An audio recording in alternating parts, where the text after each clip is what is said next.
Imagine this. You're a merchant traveling the Silk Road in the year 1280. You're carrying precious goods from China to Europe, a journey that would normally mean death, bandits, corrupt officials demanding bribes at every checkpoint, and the constant fear of losing everything you own. But something's different now. You have a small wooden tablet in your pocket, a paisa, stamped with the seal of the Mongol Empire. And with that simple piece of wood, you can travel 8,000 miles from Beijing to Baghdad without paying a single bribe, without fearing bandits, and if anyone dares to harm you, the full weight of the largest contiguous land empire in human history will come crashing down on them.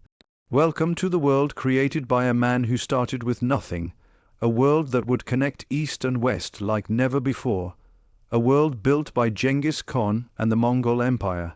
Today, we're going to explore one of the most misunderstood and absolutely fascinating stories in all of human history. And I'm telling you right now, almost everything you think you know about Genghis Khan and the Mongols is probably wrong. We've been told they were just brutal savages who destroyed everything in their path, but the reality is so much more complex and, honestly, so much more interesting. This is the story of how a boy abandoned in the wilderness became the most successful military commander in history. How a collection of warring nomadic tribes became an empire that ruled over 100 million people, and how a civilization that most people thought were barbarians actually changed the world in ways we're still feeling today. So buckle up, because we're about to dive deep into the rise, reign, and lasting legacy of the Mongol Empire. Let's start at the very beginning, because Genghis Khan's origin story is like something out of an epic movie. The year is 1162, somewhere on the harsh steppes of Mongolia, and a boy is born clutching a blood clot in his hand. According to Mongol tradition, this is a sign that he's destined to be a great warrior. His father, Yesujay, names him Temüjin, after a Tatar chief he'd just captured in battle. But here's the thing about the Mongolian steppes in the 12th century. It was one of the harshest environments you could possibly imagine. We're talking about a place where winter temperatures could drop to -40 degrees, where survival meant constantly moving with your herds, and where the only law was the law of strength. Different tribes were constantly at war with each other, raiding, killing, stealing each other's horses and wives. And there was absolutely no central authority, no empire, no unity whatsoever. Young Temujin's life was comfortable enough for a while. His father was the leader of a small clan, and Temüjin was even betrothed to a girl named Börte from a neighboring tribe when he was just 9 years old. But then, everything fell apart. When Temüjin was still just a boy, his father was poisoned by a rival tribe, the Tatars, who he'd been feuding with for years.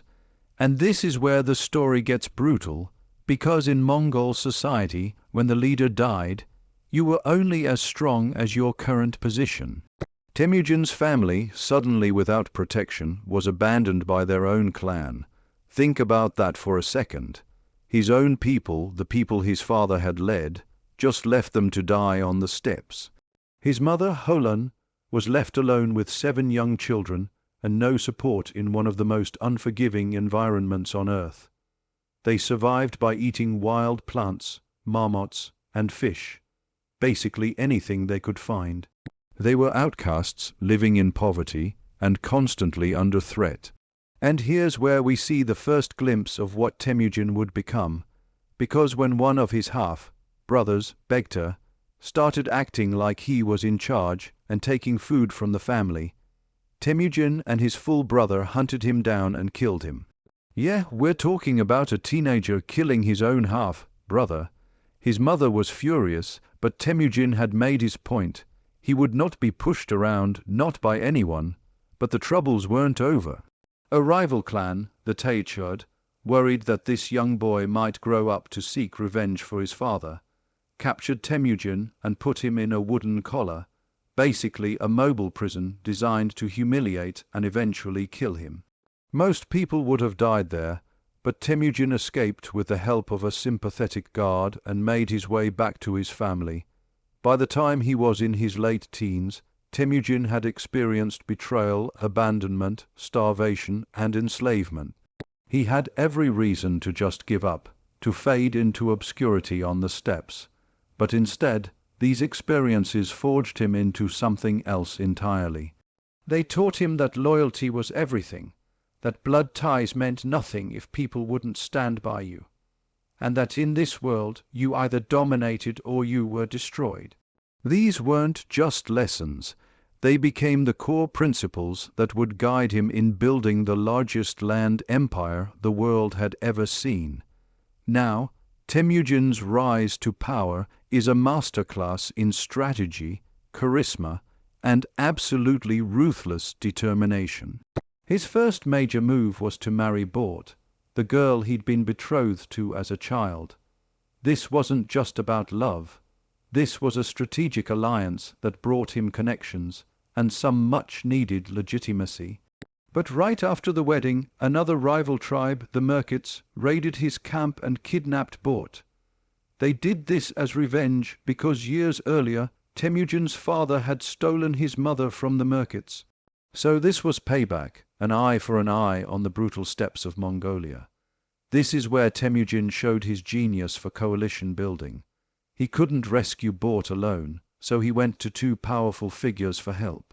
One was Togrul, a Khan who had been friends with his father, and the other was Jamukha, Temüjin's own childhood friend and blood brother. Together they raised an army, attacked the Merkits, and rescued Börte. But she was pregnant when she came back, and nobody knew if the child was Temüjin's or one of her captors. Temüjin accepted the child, named Jochai, as his own son, though doubts about Jochai's parentage would cause problems in the family for years to come. This incident taught Temüjin something crucial. Alliances were powerful, but they were also temporary and often based on mutual benefit rather than true loyalty. Over the next several years, Temüjin started gathering followers. He was different from other tribal leaders in a revolutionary way. Most Mongol Khans demanded absolute obedience and ruled through fear and tradition, but Temüjin offered something new. He promoted people based on merit, not bloodline. If you were loyal and capable, it didn't matter if you were born a slave or a nobleman, you could rise in his ranks. He shared the spoils of war generously with his followers, making sure everyone benefited from victory. And perhaps most importantly, he protected his people fiercely. If you were one of Temüjin's, if you had sworn loyalty to him, he would move heaven and earth to keep you safe. This attracted talent like a magnet. Warriors, yes, but also administrators, engineers, and strategists who saw in Temüjin something different, something that could change the entire power structure of the steppes. But Temüjin's rise wasn't smooth. Remember Jamukha, his childhood friend who helped rescue Börte? Well, as Temüjin gained more followers, Jamukha grew jealous and worried. The two eventually became rivals, and their conflict divided the Mongolian tribes into two camps. In 1201, Jamukha had himself declared Genghis Khan universal ruler by a coalition of tribes who feared Temüjin's growing power. War was inevitable. The thing is, Jamukha was a brilliant military commander and a charismatic leader, but he made one crucial mistake: he didn't treat his followers well. After one victory, he boiled 70 young nobles alive, and this brutality turned people against him. Meanwhile, Temüjin continued to build loyalty through his meritocratic system and his fair treatment of those who submitted to him. Slowly but surely, Jamukha's allies defected to Temüjin's side until finally, Jamukha's own men betrayed him and handed him over to Temüjin. Now, here's a moment that tells you everything about who Temüjin was. When the men who betrayed Jamukha came to him expecting rewards, Temüjin had them executed. His reasoning: anyone who would betray their own lord couldn't be trusted. Then he offered Jamukha, his oldest friend and his greatest rival, a chance to join him once again, to restore their blood brotherhood, but Jamukha refused. He said there could only be one sun in the sky, and he asked to be executed with honor. Temüjin granted his request, giving orders that Jamukha should be killed without spilling his blood, which in Mongol tradition was a mark of respect. It was brutal, yes, but it also showed Temüjin's code, loyalty above all, and honor even for your enemies. By 1206, Temüjin had defeated or absorbed every major tribe on the Mongolian steppes. The Merkits, the Naimans, the Tatars, the Kerates, all of them either joined him or were destroyed. And in that year, at a great assembly called a Kurultai, representatives from all the Mongol tribes gathered at the source of the Onon River and proclaimed Temüjin as Genghis Khan, which most historians believe means universal ruler or oceanic ruler, suggesting his power was as vast as the ocean. At roughly 44 years old, this man who had been abandoned as a child, who had been enslaved, who had fought for every scrap of respect and power, was now the undisputed leader of the Mongol people. But this was just the beginning. Uniting the Mongol tribes was impressive, but what came next would shake the entire world. So what made Genghis Khan's army so terrifyingly effective? Because, let me tell you, the Mongol military machine was like nothing the world had ever seen before or, honestly, has seen since. First, let's talk about the basics.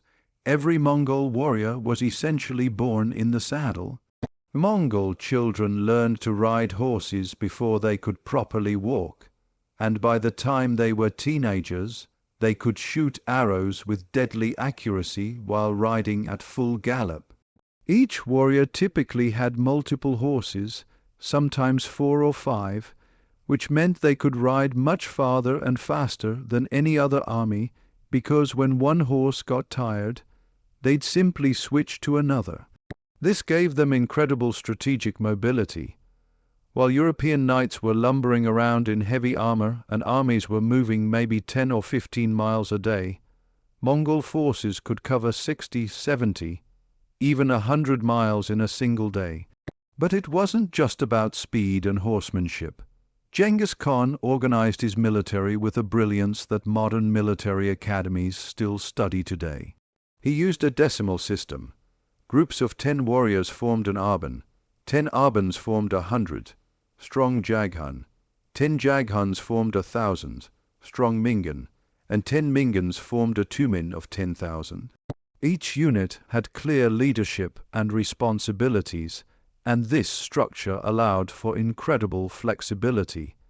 Commands could flow down the chain quickly, and different units could coordinate complex maneuvers that would leave their enemies completely bewildered. The Mongols were also masters of psychological warfare.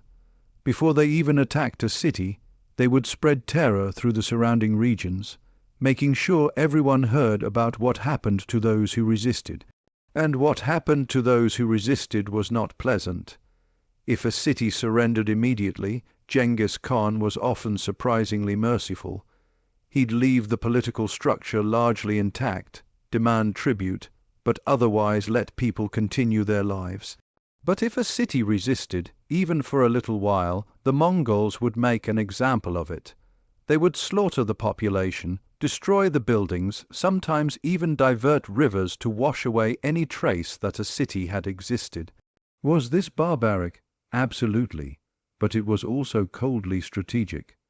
After a few cities were destroyed, word spread fast, and suddenly other cities were opening their gates without a fight. The Mongols understood that killing 10,000 people in one city might save 100,000 lives elsewhere when other cities surrendered without bloodshed. They were also incredibly adaptable, which is something people don't realize about the Mongols. The image we have is of horse archers on the open steppe, and yes, that was their strength. But when they came up against fortified cities, which you couldn't exactly gallop into, they adapted. They recruited Chinese and Persian engineers who taught them siege warfare. They learned how to build and use catapults, siege towers, and even primitive bombs using gunpowder. In some sieges, they diverted entire rivers to flood cities or cut off their water supply. They used spies and merchants to gather intelligence about enemy defenses before they attacked. And they were masters of the feigned retreat, a tactic where they'd pretend to run away in panic, drawing the enemy cavalry out of formation in pursuit, and then suddenly turn and destroy them when they were disorganized and vulnerable. There was also something else that made the Mongol army special: meritocracy and loyalty. Genghis Khan didn't care about your bloodline or your noble birth. If you were a talented commander, you could rise to the highest ranks. Jib, one of his greatest generals, had actually been an enemy warrior who shot Genghis Khan's horse out from under him during a battle. After the battle, the man came forward, admitted what he'd done, and offered to serve Genghis Khan. Most rulers would have executed him on the spot, but Genghis Khan recognized courage and skill when he saw it, renamed him Jib, which means arrow, and made him a general. Jib would go on to lead some of the most successful campaigns in Mongol history. This meritocratic system meant that the best commanders were leading armies, regardless of their birth. It also created intense loyalty because soldiers knew they were valued for their abilities and bravery, not their family connections. There are stories of Mongol generals choosing to die rather than retreat when Genghis Khan's life was threatened. That kind of loyalty doesn't come from fear alone. It comes from respect and trust that your leader will treat you fairly and reward your service. Now, let's talk about the conquests themselves, because the sheer scale of what the Mongols achieved is almost incomprehensible. After unifying Mongolia in 1206, Genghis Khan didn't just sit back and enjoy being the ruler of the steppes. No, he looked at the world around him and saw opportunities everywhere. His first major target was the Western Jin Dynasty in northern China. The Jin had wealth, cities, and resources that the Mongols needed. The campaign started in 1209 and was the Mongols' first real test against a settled, fortified civilization. They learned hard lessons about siege warfare here, but they also refined their tactics and recruited Chinese engineers and artisans who would be invaluable in future campaigns. But the big prize was the Jin Dynasty in northern China, the same dynasty that had humiliated the Mongols in the past, forcing them to pay tribute and treating them as barbarians. Genghis Khan had a long memory for insults, and in 1211 he invaded with a force of perhaps 100,000 warriors. The Jin had millions of subjects, fortified cities, and a much larger army, but none of that saved them.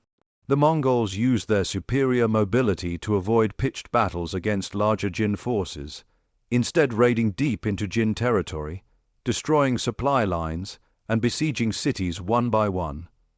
The Jin capital, Zhongdu (modern day Beijing), fell in 1215 after a brutal siege. The city was burned, and according to some accounts, the streets ran with fat from burning bodies, and you could see the smoke from miles away for weeks. This was just the start. While campaigns continued in China, Genghis Khan turned his attention west to the Khwarazmian Empire, which controlled most of Central Asia, parts of modern-day Iran, Afghanistan, and beyond. This was one of the richest empires in the world at the time, and honestly, the Mongols might have left them alone if not for one spectacularly stupid decision by the Khwarazmian governor of Atrar. In 1218, Genghis Khan sent a trade caravan of several hundred Muslim merchants to establish diplomatic and commercial relations. But the governor, suspecting they were spies, had them all killed and seized their goods. Genghis Khan, showing remarkable restraint actually, sent ambassadors demanding the governor be handed over for punishment. Instead, the Khwarazmian Shah Muhammad Roman II had the ambassadors killed and sent their heads back to Genghis Khan. Big mistake, huge. Genghis Khan mobilized something like 150,000 to 200,000 troops and invaded the Khwarazmian Empire in 1219. What followed was one of the most devastating military campaigns in history. The Mongols swept through Central Asia like a hurricane. The great cities of Bukhara, Samarkand, and Urgench, centers of Islamic learning and culture, were besieged and captured. Bukhara, this beautiful city with its grand mosques and libraries, was burned. According to one historian, Genghis Khan himself rode into the main mosque and told the assembled people that he was the flail of God, sent to punish them for their sins. The destruction was staggering. Modern estimates suggest millions died during this campaign, and some regions took centuries to recover. The Khwarazmian Shah fled and died on an island in the Caspian Sea, a broken man. His son Jalal ad-Din put up fierce resistance and even managed to defeat a Mongol force in battle, something that almost never happened. Genghis Khan was so impressed that, according to legend, after Jalal ad-Din escaped by leaping his horse off a cliff into a river, Genghis Khan told his sons, "This is how a son should be. Every father should have a son like this." Eventually, though, even Jalal ad-Din was defeated and fled into exile. Meanwhile, two of Genghis Khan's best generals, Jib and Subutai, went on what can only be described as the most audacious reconnaissance raid in history. With just 20,000 men, they rode around the Caspian Sea, through the Caucasus, and into what's now Russia and Ukraine. They defeated Georgian armies, smashed a coalition of Russian princes at the Battle of the Kalka River in 1223, and then casually rode back to Mongolia after covering something like 8,000 miles in 3 years. They gathered intelligence on the kingdoms of Eastern Europe that the Mongols would use to devastating effect years later. Genghis Khan died in 1227, possibly from injuries sustained in a fall from his horse, possibly from illness, the sources aren't clear. He was around 65 years old, which was a good age for someone who'd lived such a violent life. His body was returned to Mongolia and buried in an unmarked grave, the location of which remains one of history's great mysteries. According to tradition, anyone who witnessed the funeral procession was killed to protect the secret, and the site was trampled by horses until no trace remained. To this day, despite numerous expeditions and even satellite imagery, nobody has found Genghis Khan's tomb, but the empire didn't die with him. In fact, it was just getting started. Genghis Khan had divided his empire among his 4 sons from his chief wife Börte, setting up what would become different branches of the Mongol Empire. His 3rd son, Ojdai, was named Great Khan, the supreme ruler of all the Mongols, and he proved to be an excellent choice. Ojdai was a brilliant administrator, much more interested in building and consolidating than his father had been. He established the capital at Karakorum in Mongolia and oversaw the completion of the conquest of the Jin Dynasty in China, which had continued to resist even after the fall of Beijing. But Ojdai also authorized the massive invasion of Europe, something Genghis Khan had planned but never executed. In 1237, a Mongol army led by Börte Khan, Genghis Khan's grandson, and the brilliant General Subutai, invaded Russia. This campaign makes Napoleon and Hitler's invasions look like minor setbacks in comparison. The Mongols invaded in winter when the rivers were frozen and could support cavalry, and they systematically destroyed every Russian principality they encountered. City after city fell. Ryazan, Vladimir, Kiev, all the great centers of Russian civilization were burned. Kiev, which had been one of the most beautiful cities in Eastern Europe, was so thoroughly destroyed that travelers decades later reported finding skulls and bones scattered everywhere among the ruins. After subduing Russia, the Mongols turned toward Europe in 1241. They split into multiple armies, a typical Mongol strategy, with forces invading Poland, Hungary, and threatening the Holy Roman Empire. At the Battle of Legnica in Poland, they defeated a coalition that included Polish knights, Teutonic knights, and other European forces. On the same day, hundreds of miles away, another Mongol army completely destroyed the Hungarian army at the Battle of Mohyl. These weren't close battles, they were absolute routs. The Europeans, with their heavy cavalry and traditional tactics, simply couldn't cope with the Mongol mobility, their feigned retreats, and their devastating composite bows that could pierce armor at distance. Europe was in a panic. The Mongols had reached the outskirts of Vienna. Refugees were flooding west with tales of unstoppable horse warriors destroying everything in their path. And then, suddenly, the Mongols withdrew. Why? Because in December 1241, word reached the Mongol commander that Ojdai Khan had died back in Mongolia, and according to Mongol law, all the princes needed to return for the Kurultai to elect the next great Khan. Some historians argue that the Mongols would have withdrawn anyway, that they found the Hungarian plains less suitable for their cavalry than expected, or that they'd accomplished their objectives of punishing the kingdoms that had harbored enemies. But the timing was miraculous for Europe. If the Mongols had continued their campaign, there's a real question whether the fragmented European kingdoms could have stopped them. The succession crisis after Ojday's death led to years of political maneuvering. Eventually, Mongol Khan, another of Genghis Khan's grandsons, became Great Khan in 1251. Mongol was competent and continued the expansionist policies, but it was his brother, Kublai Khan, who would achieve perhaps the Mongols' greatest conquest, the complete subjugation of China. Kublai spent decades fighting the Song dynasty in southern China, the wealthiest and most sophisticated state in the world at that time. This wasn't the relatively quick conquests of the steppes or even Central Asia. The Song had massive armies, sophisticated defenses, and difficult terrain full of rivers and rice paddies that were terrible for cavalry. But Kublai adapted. He built a navy, recruited Song generals who defected, and slowly ground down the Song resistance. In 1279, the last Song forces were defeated in a naval battle, and Kublai became the ruler of all China, the first non-Chinese ruler to accomplish this. He established the Jin Dynasty and moved the capital to Khanbalik, modern Beijing. Kublai Khan tried to go even further, launching invasions of Japan in 1274 and 1281, but both were destroyed by massive storms that the Japanese called kamikaze, divine winds. He also sent expeditions against Southeast Asian kingdoms with mixed success.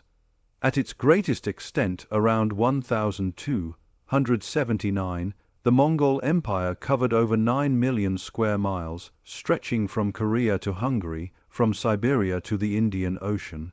It included roughly 100 million people, about a quarter of the world's population at the time. This was unprecedented. No empire before or since has controlled such a large contiguous land area. And here's what most people miss. It wasn't just about conquest. The Mongol Empire fundamentally changed the world. Let's talk about the Pax Mongolica, the Mongol peace. For roughly a century, the Mongol Empire provided something that had never existed before: a safe, unified trade route from east to west. The Silk Road, which had existed for centuries but had always been dangerous and fragmented, became genuinely secure under Mongol rule. Remember that paisa I mentioned at the beginning, that passport that merchants carried, that was real. The Mongols established a sophisticated postal system called the Yam, with stations every 25 to 30 miles where messengers could get fresh horses, food, and rest. Messages could travel across the entire empire at unprecedented speeds. An urgent message could go from Beijing to Hungary in just a few weeks, something that wouldn't be matched until the invention of the telegraph. Merchants loved Mongol rule because, despite their reputation for brutality and warfare, the Mongols were extraordinarily pragmatic in peace. They protected traders, kept taxes relatively low compared to many other empires, and ensured that roads were safe from bandits. The flow of goods, ideas, and people between East and West increased dramatically. Chinese silk, porcelain, and tea flowed west. Persian and Arab scientific knowledge, mathematics, and astronomy flowed east. European craftsmen and merchants traveled to China, something that had been almost impossible before. One of the most famous of these travelers was Marco Polo, the Venetian merchant who spent 17 years in Kublai Khan's service and wrote extensively about his experiences. Now, some historians debate whether Marco Polo actually went to China or just compiled stories from other travelers, but what's not debatable is that his book, The Travels of Marco Polo, became a sensation in Europe and opened European eyes to the sophistication and wealth of Asian civilizations. Columbus carried a copy of Marco Polo's book with him, and it was one of the inspirations for his voyage west to try to reach Asia. The Mongols were also surprisingly tolerant religiously, especially for their time. Genghis Khan established policies of religious freedom that were revolutionary. It didn't matter if you were Buddhist, Muslim, Christian, Taoist, or still practicing traditional Mongol shamanism, you were free to worship as you pleased. This wasn't because the Mongols were particularly enlightened in the modern sense, but because they were practical. They figured that all religions probably had some connection to the divine, and it would be stupid to anger any gods unnecessarily. Plus, religious tolerance made conquered peoples less likely to rebel and more likely to contribute their skills and knowledge to the empire. This tolerance attracted talented people from all over. Kublai Khan's court included Chinese Confucian scholars, Muslim administrators from Persia, Tibetan Buddhist monks, and European craftsmen. This mixing of cultures led to incredible exchanges of knowledge. Chinese printing techniques spread west. Persian miniature painting techniques influenced Chinese art. Arab astronomical instruments made their way to China, and Chinese medical knowledge spread west. The Mongols also transferred technologies in ways that changed history. The concept of paper money, which had existed in China but was unknown in the West, was observed by European travelers like Marco Polo and eventually adopted. Gunpowder weapons, which the Chinese had developed, were spread by the Mongols and improved upon, eventually revolutionizing warfare worldwide. The knowledge of how to make compass needles, improved cartography, and various mechanical devices all flowed along the routes secured by Mongol power, but it wasn't all trade and cultural exchange. The Mongols also inadvertently spread the Black Death, the bubonic plague, that would kill a third of Europe's population in the 14th century. The disease likely originated in Central Asia and spread along the trade routes that Mongol rule had made so active. There's even a famous account of the Mongols catapulting plague infected corpses over the walls of the Genos trading post at Kaffa in Crimea in 1347, though whether this actually happened or was just legend, historians still debate. Regardless, the increase in East-West contact definitely facilitated the spread of the disease, which shows that not all consequences of the Mongol Empire were positive. As the 13th century turned into the 14th, the unity of the Mongol Empire began to fracture. The problem was partly geographical. An empire stretching from the Pacific to Eastern Europe was simply too large to govern effectively as one unit with medieval technology. Communications took weeks or months, and local khans had to make decisions without waiting for approval from the Great Khan. The empire had already been divided into four main khanates: the Golden Horde in Russia and Eastern Europe, the Chagatai Khanate in Central Asia, the Ilkhanate in Persia and the Middle East, and the Jin Dynasty in China and Mongolia, which nominally held supremacy over the others. But these khanates increasingly acted independently and sometimes even fought each other. The Ilkhanate and the Golden Horde had a bitter conflict over territories in the Caucasus. The Chagatai Khanate split into eastern and western halves, and perhaps most significantly, the Mongol rulers gradually adopted the cultures of the peoples they'd conquered, which diluted their Mongol identity. The Golden Horde converted to Islam and became increasingly Turkic in culture. The Ilkhans in Persia also converted to Islam and patronized Persian art and literature. Kublai Khan in China adopted Chinese imperial traditions and Buddhism, though he maintained some Mongol customs. This process of cultural absorption wasn't necessarily bad. In many ways, it brought sophistication and legitimacy to Mongol rule, but it also meant that these branches of the empire had less and less in common with each other. They were becoming separate states that just happened to have rulers descended from Genghis Khan. The unifying vision that Genghis Khan had imposed through force of personality and his sons and grandsons had maintained through recent memory was fading. The Jin Dynasty in China faced particular problems. Kublai Khan had been a capable ruler, but his successors were generally less impressive. The Yuan emperors preferred to employ foreigners, particularly Central Asians and Europeans, in their administration rather than ethnic Chinese, which created resentment among the educated Chinese elite who traditionally staffed the bureaucracy. The Yuan also faced natural disasters, inflation, and costly failed military expeditions. Chinese resistance to Mongol rule, which had never entirely disappeared, began to intensify.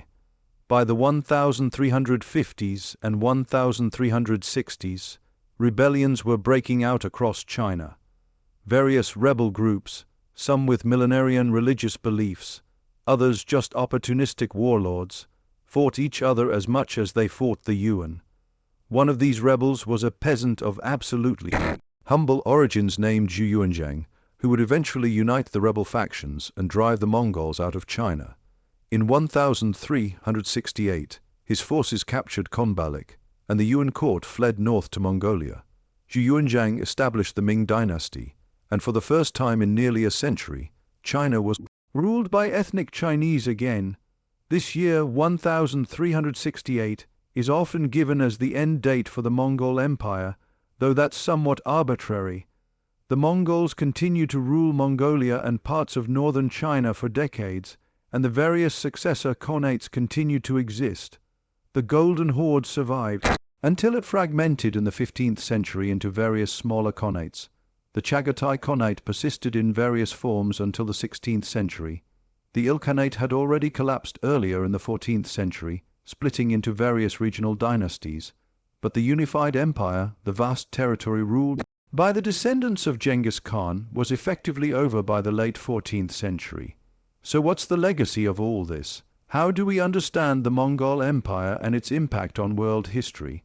This is where things get complicated, because the Mongols present us with a moral paradox. On one hand, they killed millions of people.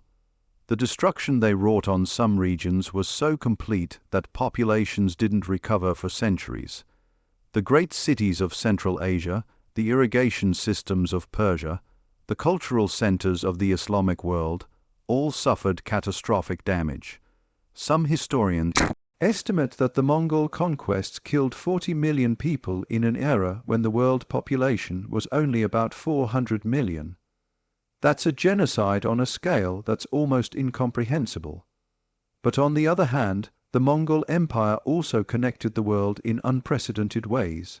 The cultural, technological and commercial exchanges that happened under Pax Mongolica helped end the medieval period and set the stage for the Renaissance in Europe. The security of the trade routes, the religious tolerance, the meritocratic administration, all of these had positive effects. Many regions that were conquered and accepted Mongol rule quickly found that life under the Mongols was actually pretty good. Taxes were lower than under previous rulers, trade flourished, and if you weren't actively rebelling, the Mongols largely left you alone. The Mongols also preserved knowledge that might otherwise have been lost. When they conquered Baghdad in 1258, yes, they destroyed much of the city, but they also employed Persian and Arab scholars who preserved and transmitted scientific and literary works. The Mongol courts became centers of learning where scholars from different traditions could meet and exchange ideas. Chinese astronomical knowledge combined with Persian mathematics to create advances that neither culture might have achieved alone. And here's something else. Genghis Khan's vision of a merit-based system, where talent mattered more than birth, was genuinely revolutionary for the 13th century. In a world where your station in life was almost entirely determined by who your parents were, the idea that a slave could become a general or that a commoner could rise to positions of power was radical. This wasn't democracy, not even close, but it was a step toward the idea that people should be judged by their abilities rather than their bloodlines. The Mongol Empire also demonstrated that nomadic peoples could create sophisticated administration, that horse archers from the steppes could learn siege warfare and naval tactics, that diverse peoples could be governed together if the system was fair and practical. These weren't the lessons that medieval chroniclers drew. They mostly just saw destruction and barbarity, but they're the lessons that historians now recognize as significant. In Mongolia today, Genghis Khan is a national hero. His face is on the currency, there are massive statues of him, and he's seen as the father of the Mongolian nation. In other parts of Central Asia, he's remembered more ambivalently, as both a conqueror and as someone who connected the region to wider networks of trade and culture. In China, the legacy is complex. The Yuan dynasty is considered one of China's legitimate dynasties, and Kublai Khan is remembered with some respect. But there's also resentment about foreign rule. In the Middle East and Russia, the The memory of Mongol invasions remains more negative, associated with destruction and subjugation. The truth is that the Mongol Empire was all of these things: destructive and creative, brutal and sophisticated, terrifying and transformative. Trying to reduce it to simple moral judgments misses the complexity of what actually happened.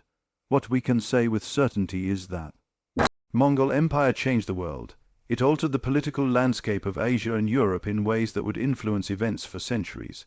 The rise of Moscow as the dominant Russian power came partly from its collaboration with the Golden Horde. The Ming dynasty's turn inward and their late resistance to foreign trade was a reaction to Yuan rule. The Ottoman Empire's rise was partly enabled by the chaos that Mongol conquests brought to the Middle East. The Mongols also changed warfare. Many of their tactics, the emphasis on mobility, intelligence gathering, psychological warfare, and flexible unit organization are still studied and employed in modern militaries. The idea of combined arms operations, where cavalry, infantry, and siege weapons work together in coordinated fashion, was perfected by the Mongols. Their use of multiple armies operating independently but moving toward a unified objective is a staple of modern military doctrine. Perhaps most significantly, the Mongol Empire demonstrated on a massive scale that the world was connected, that events in one region could have profound effects thousands of miles away, that cultures could interact and exchange ideas across vast distances.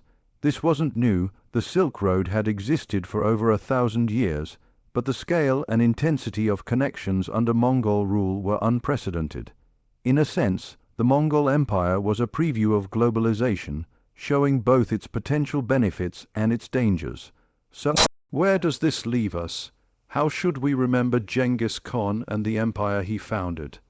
I think the answer is that we should remember them fully and honestly, acknowledging both the horrific violence and the genuine achievements. We should understand that history is rarely about simple heroes and villains, but about complex people making choices in difficult circumstances, with consequences that ripple through time in ways they couldn't predict. Genghis Khan was a man who rose from nothing to conquer most of the known world. He experienced betrayal, poverty, and brutality, and he responded by creating a system based on loyalty, merit, and ruthless efficiency. He was capable of terrible cruelty, but also of surprising mercy and strategic vision. He built an empire that was both the most destructive force of its age and also a connecting tissue that bound East and West together for the first time. And maybe that's the ultimate lesson of the Mongol Empire, that human history is complicated, that the same forces that destroy can also create, that progress often comes at terrible cost, and that the people and events we think we understand often turn out to be far more complex when we look at them closely. Thanks for joining me on this deep dive into the Mongol Empire and the story of Genghis Khan. This is one of those topics that I find endlessly fascinating because every time I research it, I discover something new that challenges what I thought I knew. The story of how a boy abandoned on the steppes became Genghis Khan, how warring tribes became a world empire, how destruction and creation walked hand in hand across Asia and Europe. It's a story that reminds us that history is not simple and that understanding the past requires us to grapple with complexity and contradiction. If you enjoyed this journey through one of history's most remarkable stories, make sure to subscribe to From Start to Now, because we're going to keep exploring the events, people, and empires that shaped our world. Until next time, keep questioning, keep learning, and remember that every story has layers we haven't yet uncovered.